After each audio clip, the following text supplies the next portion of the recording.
Just a reminder, you can catch me recording this podcast live on AMP. AMP is a new live radio app that lets you call in and chat with me in person while recording. Get the app on Apple's App Store and make sure you follow me at John Middlekauff to get notified when I go live. The other news of the day that is just beyond shitty. Listen, guys get hurt in football. And I say this all the time, right? You can get hurt in football in April training on your own. Like you can pull an Achilles at the gym with your trainer, let alone at OTAs in a non-contact injury, let alone in training camp when the pads come on, and obviously in the games in the regular season. But I think once the regular season starts, losing a star player in practice, there's nothing worse. There really isn't. Because at least during the game, like the guy, I don't know. I don't even know how to describe it. I personally think, and when I was in Philadelphia, we signed Nnamdi Asomugha, who was terrible. But I remember he got hurt in practice, and everyone thought he blew out his knee, which, looking back, would not have actually mattered to anything. But at the time, it's like, this guy just blew out his knee in practice. And it doesn't happen that often. Remember a couple years ago, I think Deshaun Watson tore his ACL in practice. And Trevon Diggs today with the Cowboys tore his ACL in practice. I think their center got hurt as well. But Diggs is clearly out for the season. And, you know, it's well documented how many plays the guy has made since he came in the league. I think he has 18 picks. I saw a stat today on PFF so far this season. He's been awesome. Now, granted, they've dominated 2 games against the Giants and the Jets, but that sucks and that hurts. I don't think it derails their chances to be a NFC champion or to be a Super Bowl contender, but that is a big blow.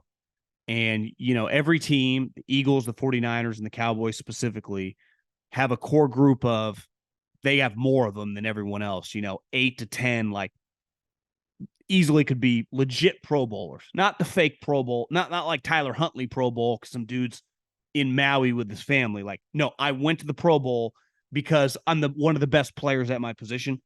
And the Cowboys, Niners, and Eagles have a lot of them.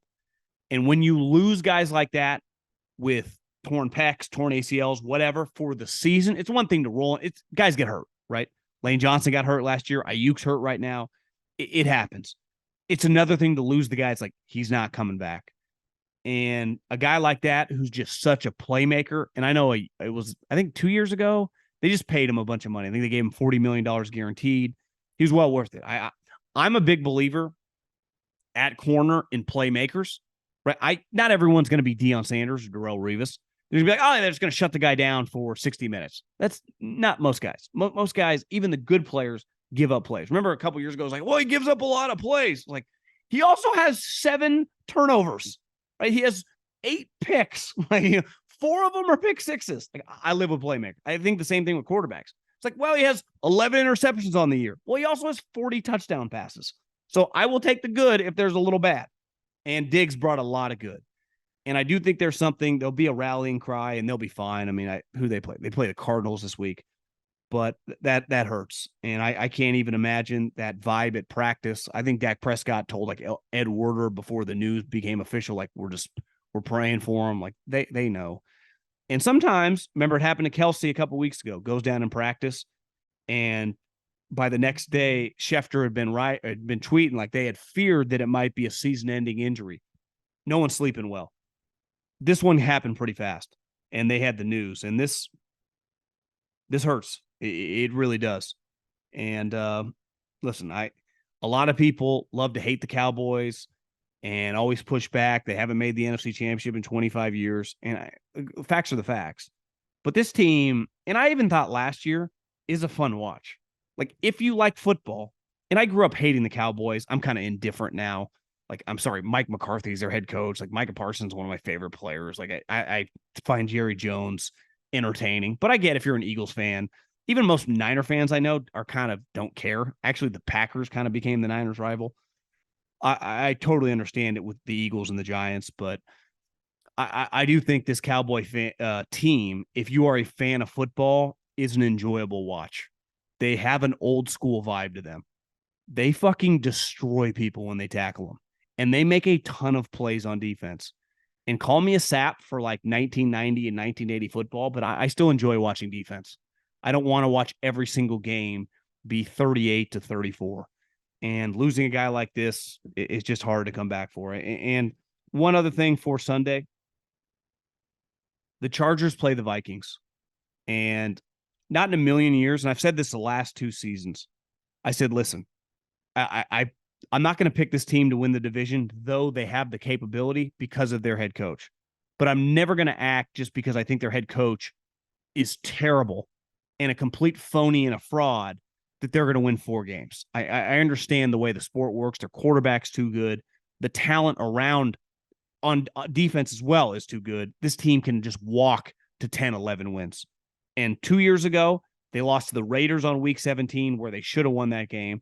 And then last year, obviously, they made the playoffs and blew a terrible second half lead to Jacksonville.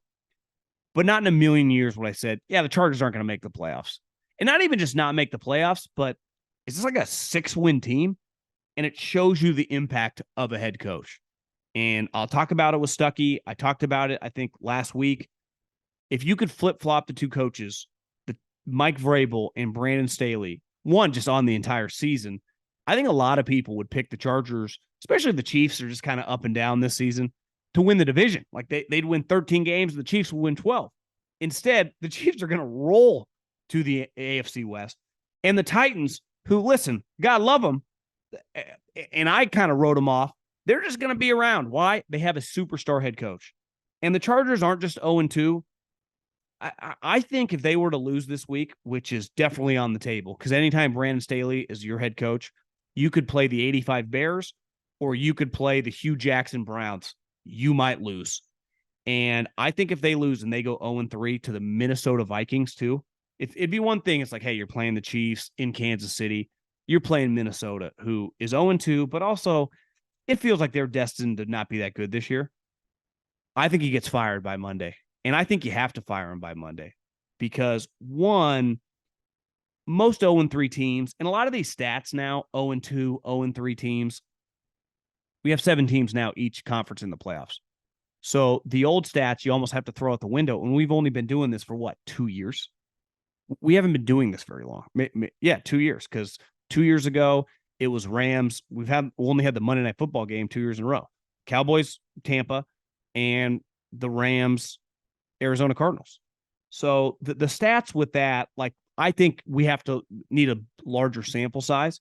Maybe in 10 years, we go, hey, if you go 0-3, you're this likely to make the 7-team playoff. I don't think you're dead when you have a Justin Herbert or a Joe Burrow. But, like, you don't need to be some Harvard mathematician to know it is a major, major uphill battle.